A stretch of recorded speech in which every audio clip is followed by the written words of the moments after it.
웨어러블 심전도 시스템이 가지고 있는 역할을 첫 번째로 말씀드렸습니다. 10초를 넘어서 드물게 발생할 심전 부정맥을 빨리 진단할 수 있다는 첫 번째. 두 번째가 스트레스 영상이에요. 이거는 무슨 의미냐? 여기 보시게 되면 이게 이제 3일짜리 웨어러블 시스템을 했던 환자의 예예요. 이 사람 보게 되면은 3일에 걸쳐가지고 슈퍼벤트리큘러 액토피가 1200개가 나왔어요. 3일에 걸쳐 1200개니까 하루에 400개 나왔다. 400개가 고르게 나왔냐 하면은 그렇지가 않다는 거예요. 보세요.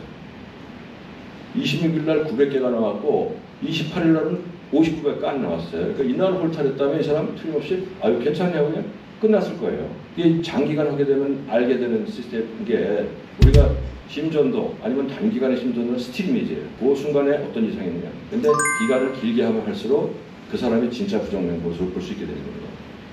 웃기잖아요. 하루에 900개 나오던 게 이 두 배는 60개밖에 안 나와요.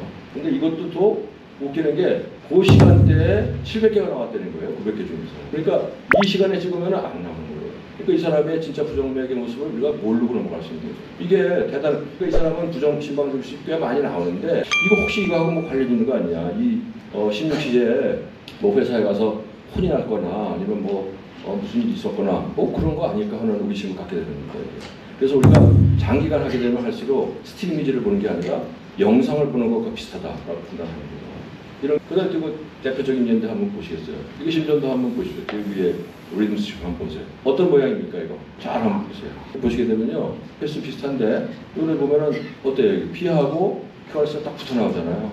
이 WW 신드롬의 심전도라고 이거 판독할 거예요. 그런데 딴 시간대 보니까 어떤 일이 생기냐면 이런 일이 생겨요. 이게 붙어서 나오다가 살살살살 떨어져요. 여기에 찍으면은 이건 정상 심전도입니다. 그죠? 여기도 보면은 정상으로 나다 살살살 붙었다가 다시 떨어져. 여기 완전 정상이잖아요. 그래서 이거는 우리가 그 순간의 것만 본다면은 WPW 신드롬 심전도라고 판독했겠지만 이걸 보는 순간에 WPW가 아닌 거죠. 아이솔리드믹 ABT 서스죠. 이런 걸 우리가 장기간 심전도를 통해서 스틸 이미지가 아니라 영상을 통해서 확인할 수 있게 됩니다. 자, 이것도 한번 볼까요? 여기 보면 심전도 이렇게 얼핏 쭉 보면은 PQRS, 따닥 또 PQRS 나오니까 이거 PAC가 아니다. 뭐 이렇게 생각, QRS가 모양이 비슷하니까 PAC 두 개 연달아 나왔다라고 판단할 수 있습니다.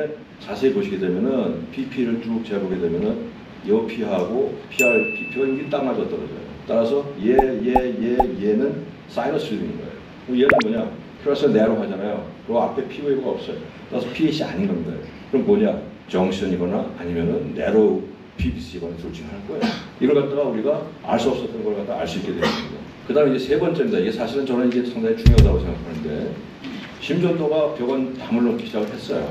언제나 어디서나 측정할 수 있게 됩니다. 지금 보시는 것처럼 이건 지금 우리가 사용하고 있는 그 웨어러블 심전도 시스템, 이건 이벤트 레코더라는 시계예요.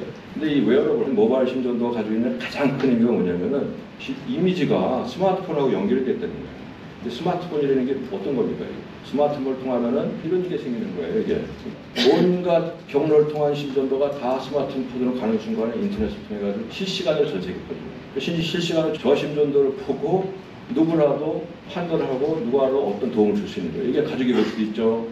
병원 의사 다 볼 수 있는 거예요. 실제적으로 이게 되고 있습니다. 이거는 벌써 10년 전 얘기예요.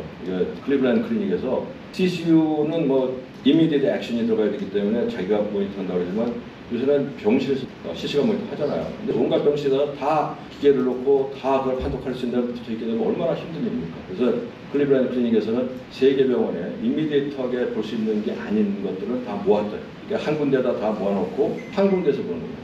이거 실제적으로 미국의 한 지방에 있는 메디컬 센터에서 의료기사 2명이 주변 세계 도시의 부정맥 심한 부정맥 사람들의 심전도를 모아서 보기 시작합니다. 제가 이제 아주 비근한 예를 하나 보여드리고 거의 마무리를 해야 될 것 같은데 이걸 제가 실제로 경험한 겁니다. 제가 홀타 심전도를 보면서 깜짝 놀랐어요. 사실은 이제 나중에는 그런 일이 많으니까 좀 익숙해지긴 했는데 이 환자 3일짜리 홀타를 했는데 홀타를 우선 데이 1에 9시 10분에 아마 홀타를 적용 시작한 것 같아요. 심방세동이었습니다. 그날 6시 반에 이런 게 나타나요. 갑자기 심장이 쫙 늦어져요.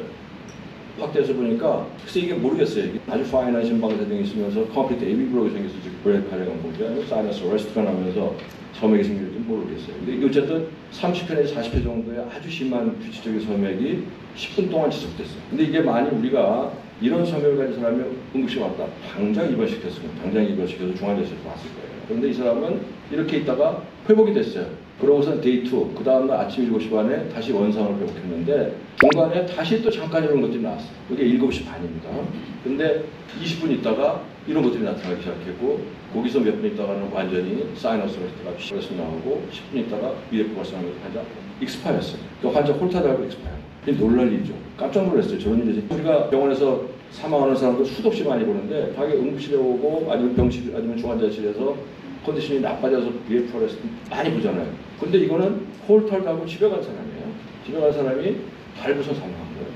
이런 일이 제법 많이 있더라고요. 그래서 저는 이런 생각을 했던 겁니다. 이 사람이 사망 전날에 그렇게 10분 동안 심한 성기 있는 것 같다 누군가가 보고 있었다면 그냥 있지 않았을 거예요. 틀림없이 연락해서 병원에 오라고 그래가지고 중환자실 옵소베이션 했을 거예요. 근데 이걸 안 했기 때문에 환자는 그 다음날 사망을 한 거예요. 그래서 저는 이런 걸 겪으면서 이거 그냥 있어서 안 되겠다. 제가 사실 자꾸 주장을 하고 있는 건데 지속적으로 실시간 모니터링을 계속 할 수 있다면 환자한테서 발생하는 점액을 얼마 단계를 만들 수 있어요.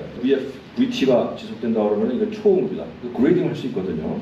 실제적으로 그 그레이딩 나눠져 있어요. 단순 이상, 심방세동이 있었다 그러면 이건 단순 이상이 들어갈 거예요. 그럼 그걸 갖다가 아까 보셨던 케이스처럼 이상한 심전도가 나오면은 우선 인공지능이 보다가 기계 판독이나 인공지능이 얼라트를 넣을 거고 그걸 사람이 확인하고 그 다음에 의사가 확인한다면 그 다음에 단계를 적정하고 그 다음에 액션이 들어갈 수 있어요. 어레스트가 났다면 요새 그 핸드폰에는요 환자가 자빠진 것도 다 할 수 있어요. 진짜 저런 상황이 생긴다면 119에 전화해주고 경찰에 전화해줄 수 있는 거예요. 만약 그 정도가 아니라면 그냥 EMS에만 부르고 아니면 그 정도가 아니라면 그냥 의사한테만 연락해주거나 아니면은 환자한테 너는 지금 심각한 이 정도의 부정이 발생했으니까 너 내일 오늘 응급실로 가라 이런 걸 해줄 수 있을 거라고 생각하는 겁니다. 그다음 마지막입니다. 이거는 이제 우리가 심전도 자동 판독을 보면서 굉장히 우리 겪는 이야기인데요. 여러분들 아마 리포 받는 분들도 계시고 1차 진료에서 실제 심전도 찍어서 판독을 많이 보시게 될 텐데 엉터리 굉장히 많습니다. 이거는 스마트워치에서 나오고요. 스마트워치에서 나오는데 이게 좀 지적을 하고 보니까 얘 심방세동을 판단해요. 웬만하면 그냥 심방세동을 판단을 해요. 기계는. 스마트워치뿐만 아니라 실제 12도 심전도 기계에 달려있는 그 판독 시스템에서도 심방세동도 아닌데 그냥 PAC 나오는 몇 개를 가지고 얘는 과잉해가지고 심방세동이라고 해요. 실제적으로 제가 겪은 케이스입니다. 그 다음에 또 이거는 사이너스 리듬인데 얘는 에티얼 플로트라고 또 판독을 해버렸어요. 그래서 이 컴퓨터 판독이 그래 얼마나 정확한 것이냐 봤더니 아주 쉬운 심전도 이상을 진단할 때는 비교적 괜찮다. RBH, LBH, MI 이런 건 70%. 의사하고 비교해봤더니 의사보다 약간 떨어지게 되도 그래도 괜찮더라 하는 게 있었는데 그 다음에 나온 거는 전체적인 정확도는 88% 괜찮은 거죠. 근데 사이너스 리듬은 95% 정확한데 반면에 사이너스 리듬이 아니면 정확도가 50% 떨어집니다. 50%면 맞지 않으면 틀리는 거예요. 찍어도 된다. 부정맥 진단은 믿을 수 없다. 믿지 말아요. 거기서 나타난 부정맥 진단은. 그래서 이게 2017년도에 잭에서 컴퓨터 판독이 얼마나 정확한가를 갖다가 리뷰 아티클을 썼는데 부정맥, 전도장애, 심박동기 리듬 진단은 매우 부정맥이죠. 결론을 내렸어요. 그러면서 스테미 진단은 어떤 기계에 따라서 과잉 진단하기도 하고 놓치기도 하는 게 제법 있다. 구조적으로는 과잉 진단한다 하는 걸 갖다가 레포트를 내고 있습니다. 이게 이제 어떠한 불행으로 이어지냐면 이런 불행으로 이어지는 거예요.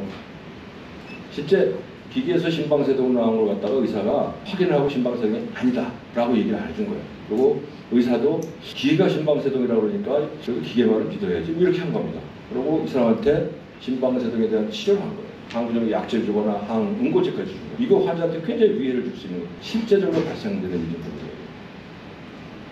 2024년도에 있었을 때 내용이 조금 달라지긴 했는데 2020년도에 그 심방세동 스크린 과거에 보면 뭐라 그러냐면 이동형 심전도 스크린에서 심방세동이 발견되어도 12도 심전도나 단위도 꼭 의사가 확인한 다음에 진단을 확진해라 라고 얘기하고 있어요. 그래서 그럼 왜 여러분 심전도가 그럼 앞으로 어떻게 갈 것이냐 요약입니다.